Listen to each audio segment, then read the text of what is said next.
Hello, we're here today with Tom Beller with One Call Staffing. He has just reopened his business just a little short time ago, and so we're going to learn a little bit about what he does, why he sold, why he's reopened, and a little bit about what we can do to actually support you. So Tom, let's start with you and let you explain where you came from, a little bit about what's happening with your business, and why you when you reopened and why you reopened. Well, thank you, Tami. Thanks for having me. I've been in the industry for 44 years.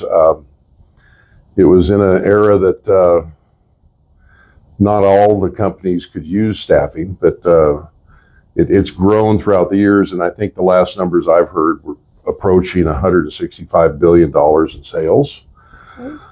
9 out of 10 businesses use temporary help in one way, shape, or form.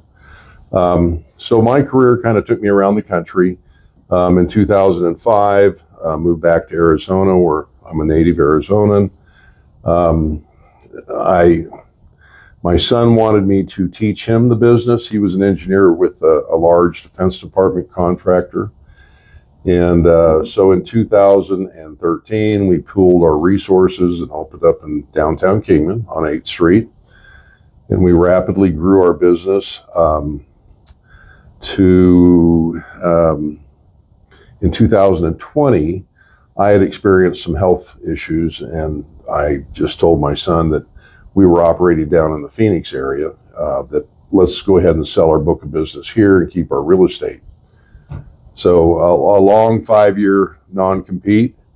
May 19th of this year, we were able to reopen, and I've assembled some of our old staff. Primarily, we deal with manufacturing out the airport. We have kind of perfected, in our opinion, some managed on-site programs where we will literally put an office in the building for a customer and be an extension of that company's supervision. So it's worked real well.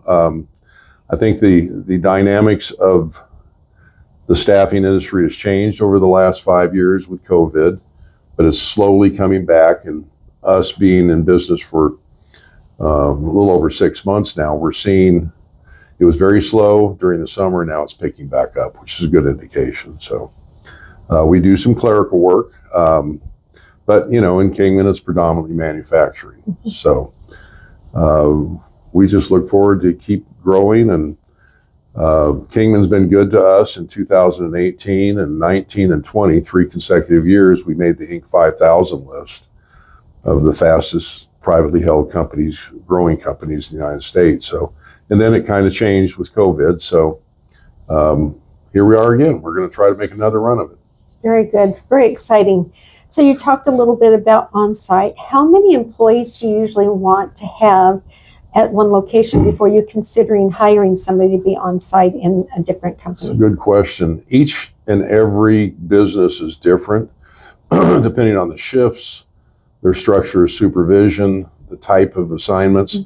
But probably the middle of the road number is 25 people. There we'll put an on-site manager. Our downtown office will act as the main recruiting arm of the office. They will vet everybody and send them down to the on-site manager to be further interviewed.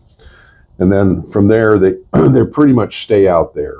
And then our office downtown becomes a support to a mechanism for the success of the managed on-site program.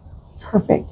So you came back to Kingman. You've started this up. Why did you want to come back to Kingman? Why didn't you just expand your business in the Phoenix area or look for another area there where there were more people?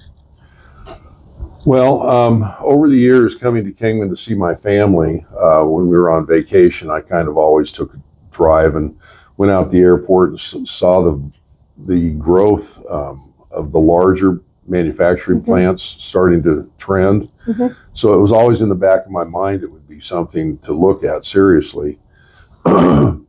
So at the time I was living full-time up in the Wallapies at a family property, and when my son said, let's go ahead and start this, I'll come up or go, you come down to Tempe, or I'll come up to Kingman. I said, excuse me, let's try Kingman, because I think Kingman isn't as saturated with the competition. At the time, there were 3 services that were actively working the business community, and our model was different. We felt that we were more directed to take care of our employees and not call them a temporary. They are field employees for us.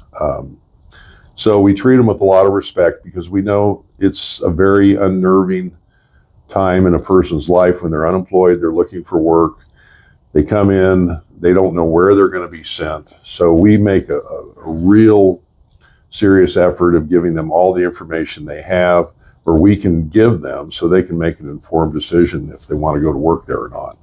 We do not do day labor. It's just is not in our wheelhouse. There is a company that does that, and they're very good at it. But we do medium term and long term and temp to hire. So we want people to transition into a full-time position with our customers, because it's inevitable turnover is going to work in our favor over time. So you talked about temp to hire. How long do they usually stay on your payroll before they're able to be hired onto the new company? Do you have an average? Good question. We try to start out at 90 days. We're using the number of 40 hours a week. So, 13 weeks, they can transition. And it just depends, and we're flexible with our businesses. Depending on if they have open enrollment, they need to hire them a little sooner. We'll let them go ahead and make the offer. Do you charge an extra fee to transition over? We have that in our contract, but to date, I've never charged anybody. Okay. Because it's goodwill. It's goodwill. I mean, we're partners in growth. If they grow, we grow. Mm-hmm. And that's a good thing. Most people don't know I actually used to work in the staffing industry, and we would get in trouble if we didn't charge at least $25 transition fee, but many times it was $200, $300 transition fees. So, and that hurts the businesses. They can't afford that. So that's good to hear. Yeah, it was kind of a funny thing. I think in 2017, we got a large on-site opportunity. The company is no longer working in the Mohave County area, but we had an opportunity to transition 90 individuals onto our payroll. We put a team of 6 people out there that were the supervision and the on-site manager. And so we were just getting set up, and the service that had traditional temporaries out there heard about this, and they tried to charge $1,200 per employee to transition them.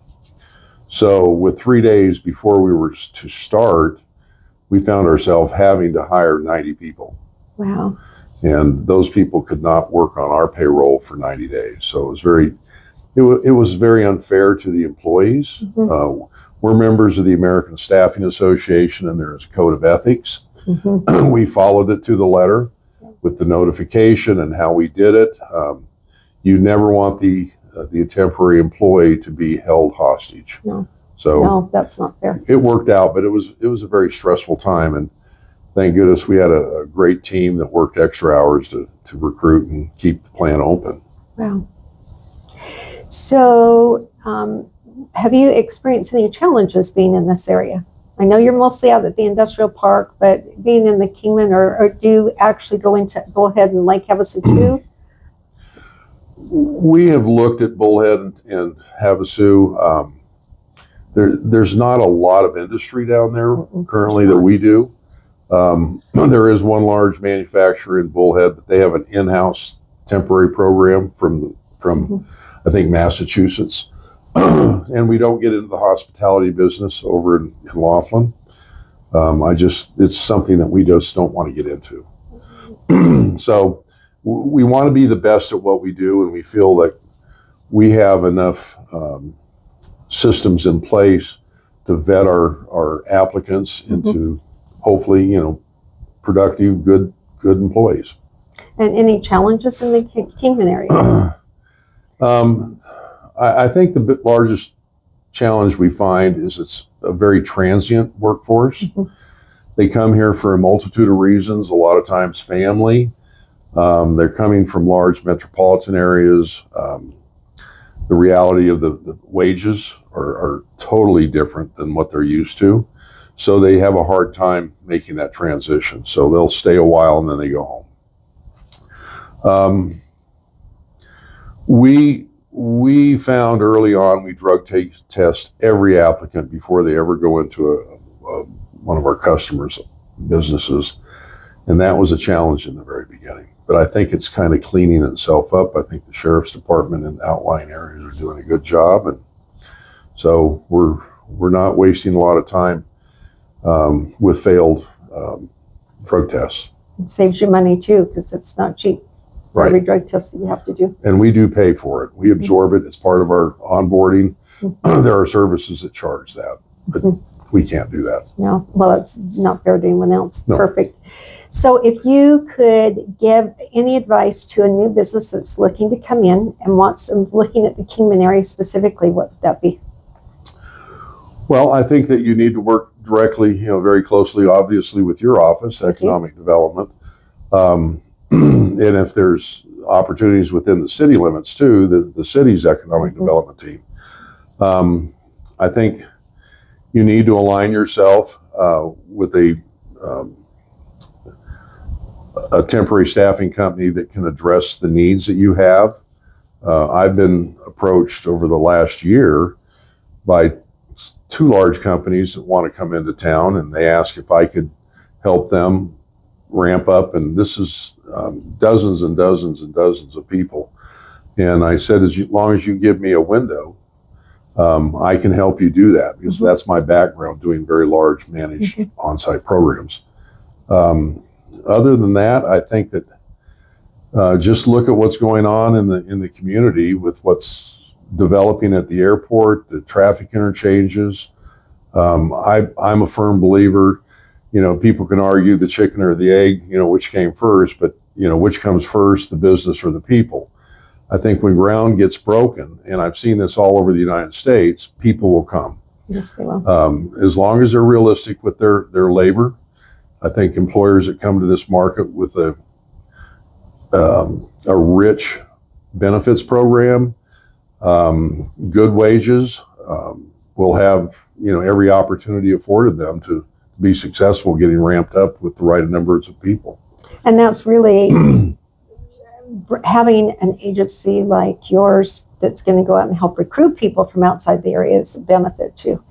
So one last thing, as I was just sitting here, I did a report for the Board of Supervisors a few months ago that talked about over 1,200 new businesses that came into the community. No, 12,000, I'm sorry, 12,000 new businesses that came into the community in 6 years. The majority of those obviously are individual businesses, small businesses that don't even hire anybody. If a small business is going to get started, they're ready to expand, it costs a lot. It's scary. How are they going to pay unemployment insurance and workman's comp insurance? And what does that look like?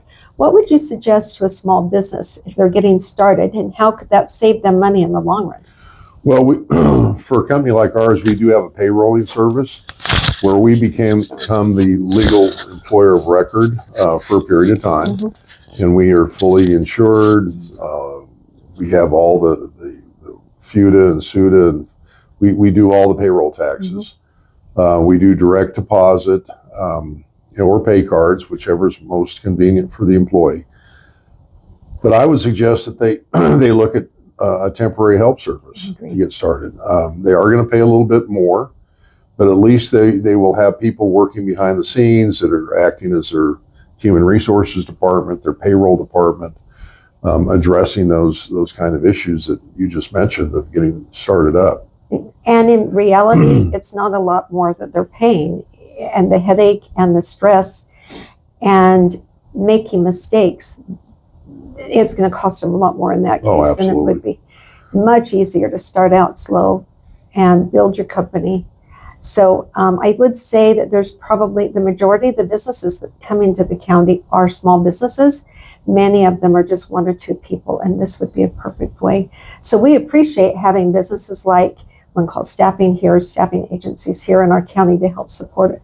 Like I said, I did this before. I understand the benefits completely. I think it's a huge benefit we have to have, and we need to have. So we're grateful that you're here. We're grateful you started up again because we were needing it. Yeah, thank you. I'm excited to be back, and my son's excited to have me back in the organization, and things are moving in the right direction. Appreciate your time. Thank you so much.